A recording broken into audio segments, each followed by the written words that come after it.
All right, let's go to our buddy John Lott of the Crime Convention. What is it called? The Crime Convention Research Center, right, John? Crime Prevention Research Center. Prevention, I'm sorry. We could have a convention, I guess. You're the guy that's into conventions, so. Yeah, that's true. Crime Prevention Research Center and your excellent book, War on Guns. Let me ask you a basic question as we begin, John Lott. Are the police forces across this country racist? Do we have a systemic bigotry problem that's so bad that the whole system is corrupt, that we have literally tens of thousands of people in prison there because of their race?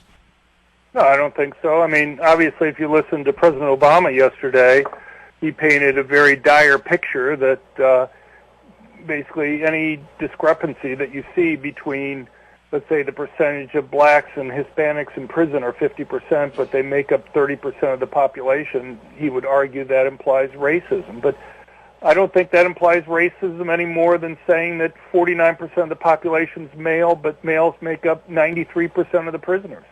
I think you have to look at the rates of crime committed by different groups. And in fact, when you do that, I would argue for many different crimes like murders and what have you, many of the minority groups are actually arrested and convicted at lower rates than their shares of the crimes. Oh, do delve into that slightly. Right. Well, I mean, if you look at the share of murders which are committed by blacks, you're talking about almost exactly 50% of murders. And yet, you look at people who are on death row for murder, they make up about 45% of that population, and they make up just slightly more than that for the overall prison population for murders. So while we talk stats, and we need to counter the insanity of the left, a.k.a. Obama, this is really a perverse argument, isn't it? Because now we're doing this whole groupthink. So what are we supposed to do? You're supposed to have a percentage of people in prison based on the percentage of ethnicity or skin color?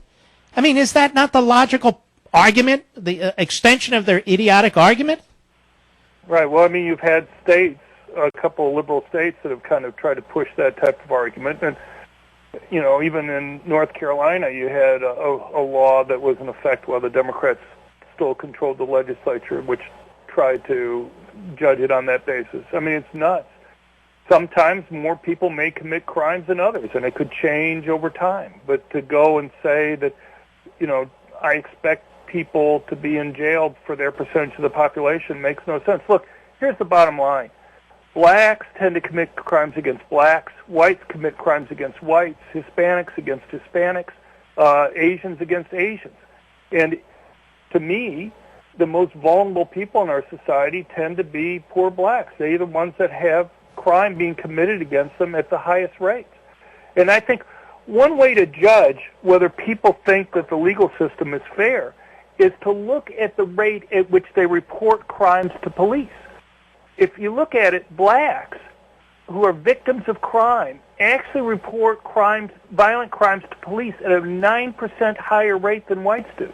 I mean, if you really thought that the police system was racist, that they were just arresting people based on their race and not whether they had actually committed a crime against you, why would you report those crimes to the police? It would be useless to do that because the guy who committed the crime would still be out there. And I think, you have lots of polls, but one thing I've always looked at is to try to find ways of looking at people's actions rather than just what they tell the pollsters on this. Now that may be changing with all the attacks that Obama's had. I mean, we've had a steady barrage of this from Louis Gates with the Cambridge police to Trayvon Martin to Michael Brown, cases that time after time have been shown not to involve racism, but yet multiple times during those cases, whether it be President Obama or his administration, have tried to communicate to the entire nation that these are prime examples of racism that are occurring.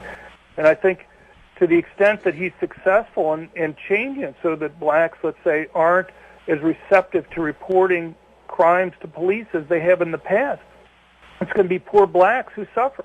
Because if they don't report the crimes to the police, then it's going to be less difficult, less risky for criminals to go and commit crimes, and they're going to do more of it. And then there are going to be more victims in those communities.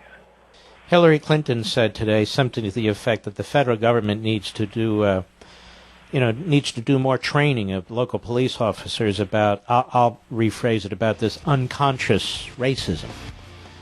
When we come back, I want you to comment on that.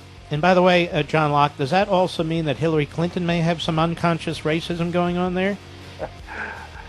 I'll be right back with our man, John Lott. 3 quick questions for Barack Obama before we get back to our friend John Lott. Number 1, what black community will you and the family be living in when you leave the White House?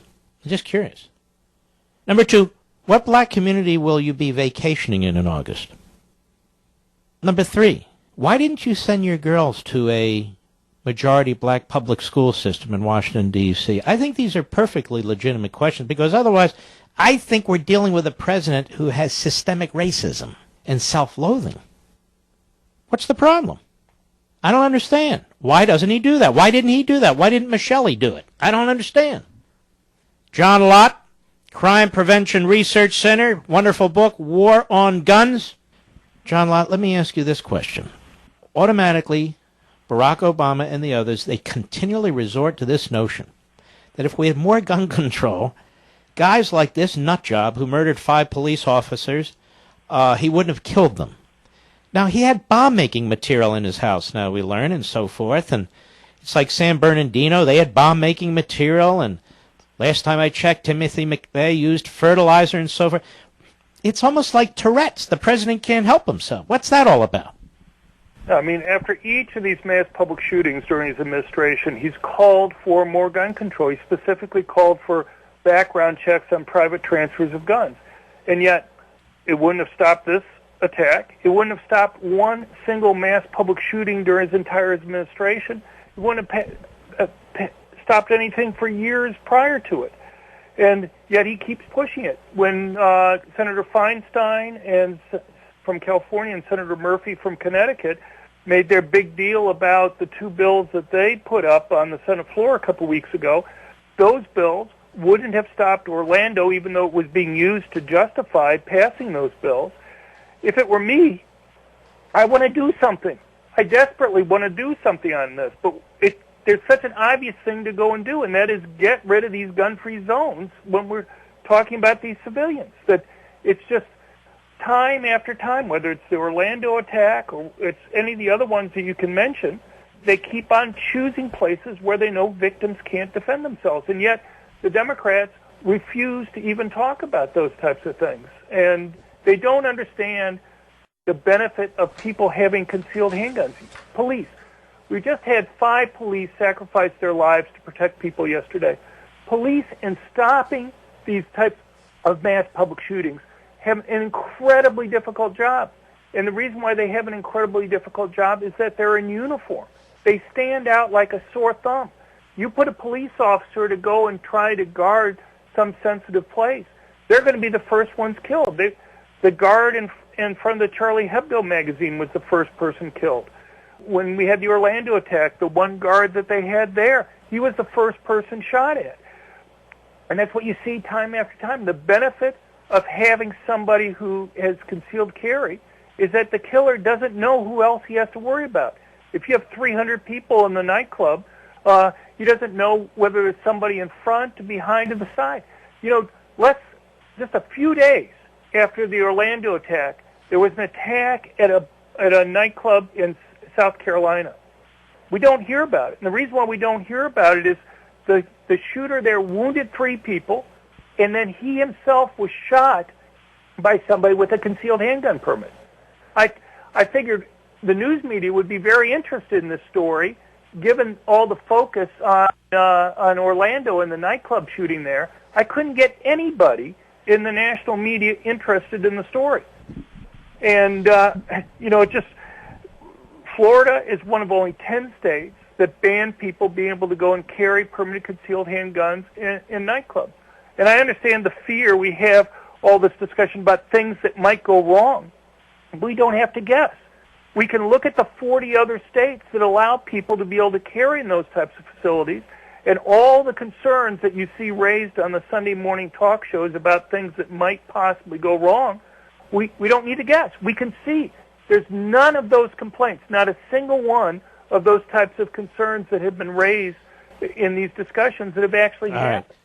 Now, Hillary Clinton said on CNN with Wolf Blitzer, she says, in essence, the federal government's going to need to do a better job of training police forces about unconscious bigotry and racism. And I'm thinking to myself, how come nobody says, public schools need to do a better job of educating our children that police are good, that law and order is good in a free society, right. That if they behave themselves, the vast majority of them won't even be, dealing with police and police departments.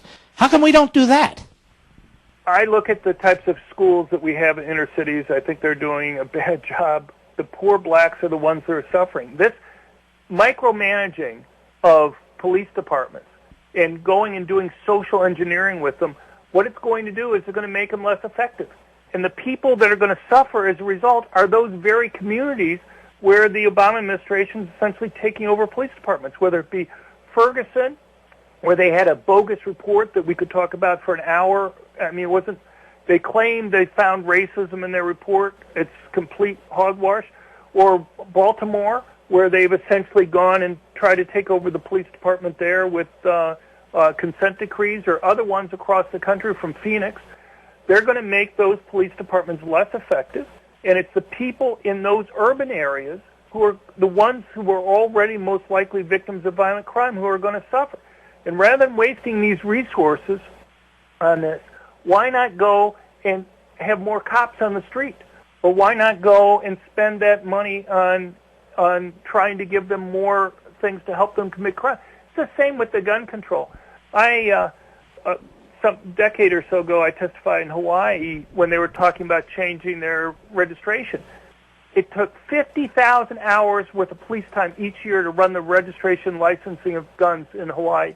They could not point to one single crime that had been solved. How much could we reduce crime if that 50,000 hours worth of police time was actually spent on things that we know that work in law enforcement? Well, John Lott, I want to thank you. You are a treasure. You're our go-to guy. We really appreciate it. Are you the president of the Crime Prevention Research Center? Yep. Well, and War on Guns is your great book, and I want to thank you, my friend. I appreciate it. Well, I thank you for being there. All right, take care. Thank you.